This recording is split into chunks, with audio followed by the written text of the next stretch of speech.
Hey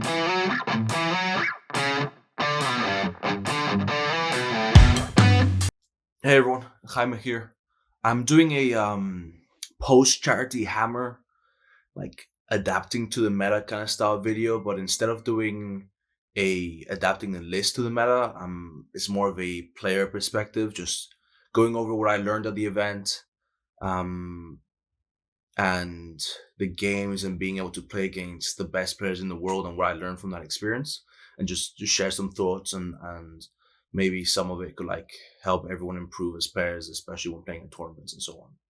So if you didn't know, Thomas and I were invited to go and play up in Seattle in the Charity Hammer. It was a invitational 32 player GT. It was 72 hours of non-stop playing and streaming, raising money and awareness for Child's Play. They're a charity that buy and give toys and support hospitals to help the kids when they're going through like surgeries and going through like a really rough time. So we were able to raise almost $40,000. I don't know if we've broken the $40,000 mark yet over the weekend as of time of this recording. But it was absolutely incredible. I want to thank everyone there, and especially Colin, because he hosted us at his house. Had 32 of us just messing around his house and his garage and his pool house. It was an intense weekend for him and his wife, and we really want to thank them for everything they did and putting on that event for us. So yeah, I flew up Thursday after work. I landed at like 10:30. Peter picked me up, and we drove for like an hour and a half to Colin's house. And I get there and everyone's playing 40K. Thomas is there, Mark Perry's there, Nick's there, John's there. We all start hanging out and chatting. And eventually we all go to sleep because we start at 6 in the morning. So I want to sleep at 1, 2 in the morning. We're up at 5:30, ready to start playing at 6. And at 6 in the morning, I had my first showcase game. We had like these exhibition games, and then we had the GT game. So this was an exhibition game against Alex with his nids, and already like he's probably the best nid player in the world. He's insane with his nids. We had a great game. I got super lucky with a deep strike with my drop button, making a 10 charge to tag his hive guard. But overall, it was a great game. We had fun. Just a great way to kick off the tournament. But starting at 6 in the morning after getting there like at midnight was like already like, ooh, streets. And then I had to wait a few hours to play my first GT game, which was, I think, at noon against JT. And JT was playing Ducati. So this is the first game of the GT. And you gotta remember, this GT is a single elimination bracket. So if you lose your game, you're out. We had a losers bracket if you lost in your first round, but you were out. That's it. So you would think there's a lot of pressure going into these games, and I was nervous going in. I was like, he's the best players in the world, single elimination. Like I flew all this way, like I won't lose my first game. And I show up and like I'm talking to UT, we're setting up and like we start vibing and like this great, like we're like all both in a good mood and like just looking forward to this game. And we start playing and he goes first and his bomber goes over one of my castle units up, and he only rolls the 4+ to do more with his bomber and 2 of them. Like he does flat 6 mortal wounds on both of them, on my Redemptor, one of my Wolfguard units. And like at this point, the GT game just started. You went first. He's rolled 12 mortal wounds with a bomber, and like at a tournament, I feel like I wouldn't like be salty or anything like to my opponent, but like in my head, I'll be like, yeah, that's not a great start. But because it was a charity event and we were streaming and trying to raise money, we're like, oh my God, that was amazing. And we both started laughing and giggling, and like we went through our turns and crazy dice happened, and like we were just like encouraging each other and high-fiving each other. And then Anthony, he was stream hosting and he got into it. Like we were just all cheering and the entire game. And it was crazy to see how although it was a round 1 from GT, I was playing against a top player with a very competitive army. And like we had a lot of fun. And it's what I didn't realize going in was at this level of play, like if you put in like good energy into the game and like show your opponent that like you want to have fun and play clean game, that game was insanely clean. We both knew exactly what was going on. We both knew each other's tricks. There were no gotchas. Like, we were both transparent about what we could do. We reminded each other when, like, we were doing something and we might have forgotten about something, just to keep it super clean. That was such an enjoyable game because of that. And we generally had fun under pressure, performance pressure, and then making sure it was a good show for everyone that was watching the stream. And it makes me think about, like, my tournament games where, like, you're on, like, the top table and there's a lot at stake. If you win this game, you win the tournament. And, like, you might not be putting in a lot of, like, positive energy into the game. Like, obviously you introduce yourself to the opponent, you tell them about your list, you tell them your tricks, but, like, you're deadlocked on your game and how you're playing. And more often than not, like, both players are just, like, looking down the table and, like, watching what their opponents do. And, like, everyone's just quiet or serious, just answering your opponent's questions if they have questions. So it was really nice to see that even at the highest level, if you go into a game with the right, like, attitude, regardless of what's at stake or what stage of the event you're at, like, a top level player like the ones I got to play this weekend will give you that back. And that was a great experience. So that was the first game of the GT, and I set the mood for the entire weekend because I got to play Brad Chester. I got to play Tim and his sisters. He was running an engine spam list, and he basically, I hadn't played against a lot of sisters before that, so he basically taught me how the sisters work and, like, showed me what kind of moves we could make on stream. It was another exhibition game, this one. I got to play against Colin with his Ultramarines list, and the successors one that has the Contemptors, the Victors, and the Redemptors. And that was over, like, the 36 hours. So up until that point, we were sleeping anywhere between 3 to 6 hours in between games. We were stream hosting wherever we could, helping out, calling wherever we could. Should have helped out more because the weekend got crazy for sure. But all of the games were as competitive as they can get. It was an absolute pleasure playing all of them. And I was able to make it through the elimination bracket to the semifinals, and I got to play Nick Naravati. And so Nick Naravati was my first ever competitive tournament opponent. So my first ever tournament was LVO 2018, 2019, whichever one it was, the last one. And my round one out of the 800 players that I could have been paired against was Nick Naravati. I was running my Ultramarines. I had an Executioner and Gilliman, my Leviathan, and Nick was running White Scars with the 10-man Reaver unit. Like, I remember this, like, it was yesterday. 10-man Reaver unit. He had the 3 Chaplain Dreadnoughts behind his impulsors. So it was a good game. I gave him a good turn 1, turn 2, but after that, it was like he showed me what he was all about, and he crushed me. And ever since then, I've been really looking forward to playing him. I've always wanted to play him. We've seen each other a couple of tournaments, never got paired. He's come over to Atlanta a bunch of times, and there's always a reason why we couldn't, like, play or do a practice game. So this was the second time I got to play him, and up until the game, we were, like, both really hyped up and, like, talking about it, and, like, we're both super excited to play it. It's being able to play against some of the best players in the world is intimidating, and Nick is super kind and encouraging, and I'm gushing over. We had a great game.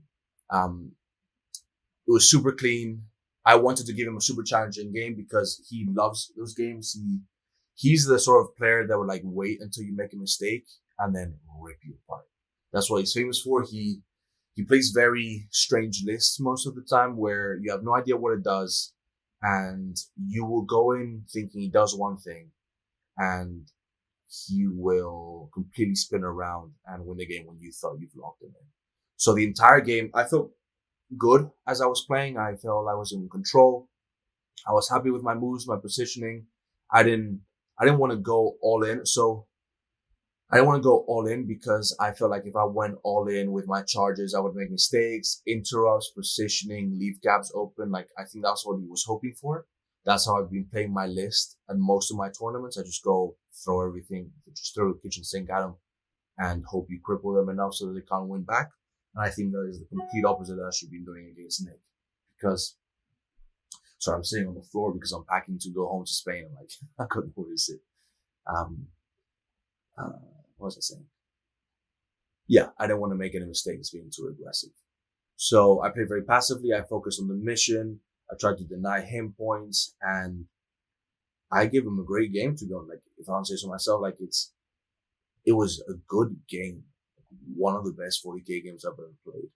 And it was, as a player, like I'm just getting like to be able to compete with these guys. Like it was the absolute highlight of the weekend. So I got to beat Nick Navarri, and then immediately after that, 10 minutes after, I was deploying against John Miller. Like, I had a tackle, and we were deploying. And it was, like, I was on a high from being able to play against Nick, and, like, I was already done with the weekend. I was exhausted. We barely slept. We played a bunch of games the entire weekend. Like, I was ready to go home and sleep. But I got the pleasure of playing against John, and we both walked through each other's lists. We explained every single trick that we could do, so we're both exactly on the same page. And we started deploying.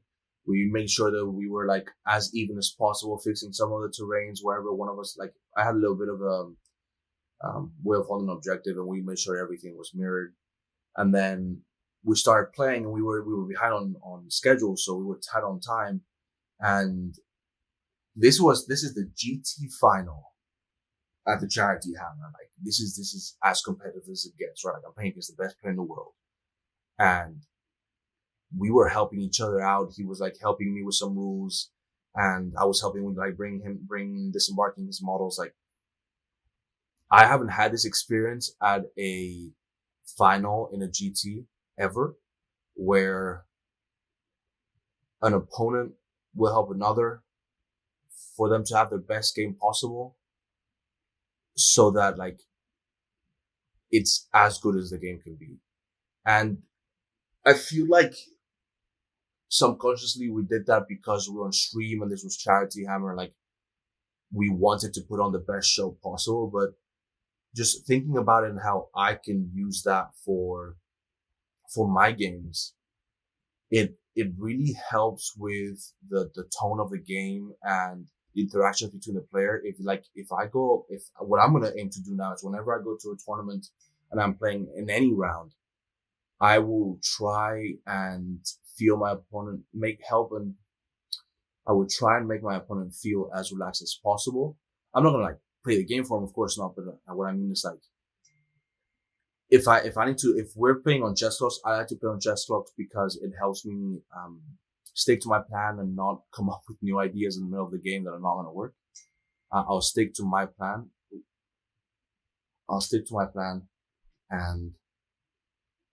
And like play the game that I want to play without wasting time. So if my opponent feels like they're being rushed for time, like there's no reason why I can't help them strike 20 Necrons or whatever. Like if it's like, hey, you want them here, I'll do it for you. You keep doing your turn, right? So because that's what they're gonna do anyways, and I want to have the best 40k games possible whenever I'm involved. So that level of kindness between players, I want to take to all of my tournaments from now on, because it just makes the experience so much more enjoyable. And I think that is something that a lot of people can reflect on, because at tournaments, I see people like, especially in the late rounds, like round 3 of day 1 or on day 2, like we're tired, we're frustrated, something might not have gone right. Like you're investing a lot of money and a lot of time to play this game. And although we all care about winning and we're all competitive players, if we go to tournaments, it's worth getting a little more out of the game than just winning. Because I got to meet some incredible people this weekend, and I became friends with a lot of them. And the only reason why that was possible was because winning wasn't everything this weekend. And I would like to have that mentality going to other tournaments, and there's no reason why I shouldn't. So I would like to be more chill about like so when I'm at tournaments and games, I'm not like externally like tense or anything, like, but internally I'm like, don't mess up this, don't forget this, or don't forget their stratagem. It's like, I played some of the best 40k I've ever played under the worst conditions that I could play 40k. We were all sleep deprived.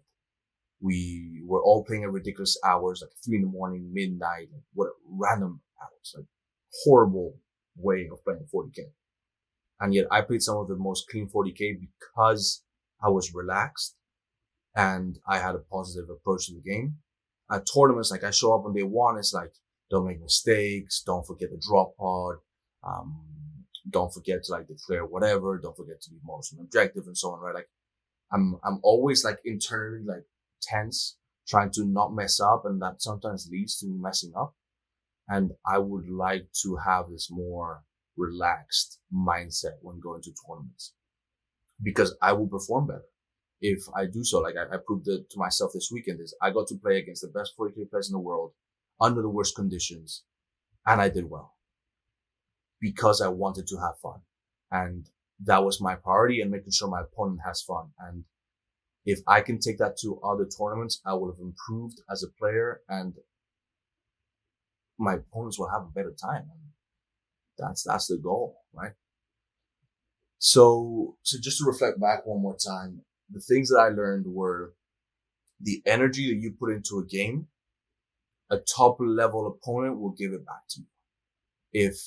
If you're playing against a very competitive player and you know they're very good, if you go in and like you're like energetic and you want to have a good game because there's opportunity to learn from these incredible players, they will notice that and they will give that back to you, and the game will be so much more enjoyable.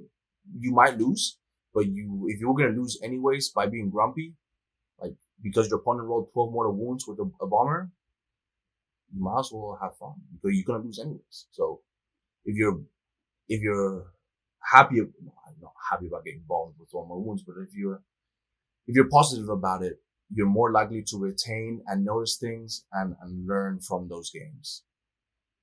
And I think that is valuable insight for everyone who plays at tournaments, just because we all get carried away, especially with dice and your opponent and list and so on, especially with like stronger factions than your own. There's a way to lose and have fun. And if you can figure out how to do that, you will have so much more fun in tournaments. And I'm looking forward to seeing what happens in the next tournaments. And then the second point was,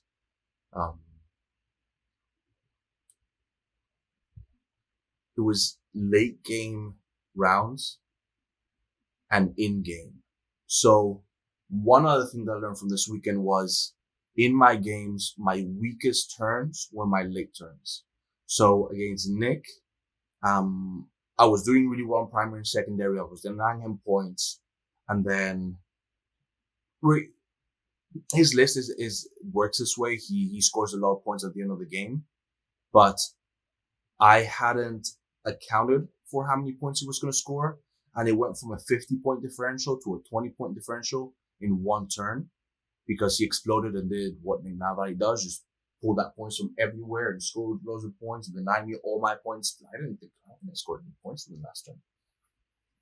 But it's, I hadn't taken into account what he could do in his last turn, so I didn't have control of the last turns. And that's something I need to work on, is I need to slow down. My last turn 4 and turn 5, I need to slow down, see what resources my opponent has left, what moves they can do, and what I can do to counter.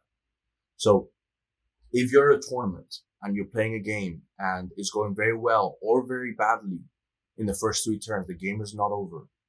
In the last 2 turns, a lot of things can swing. And if you can spot what your opponent can do and what you can do, you might be able to pull off the win or lose the game if you don't. So that to me was super valuable insight as to where my weakest points are. And against John,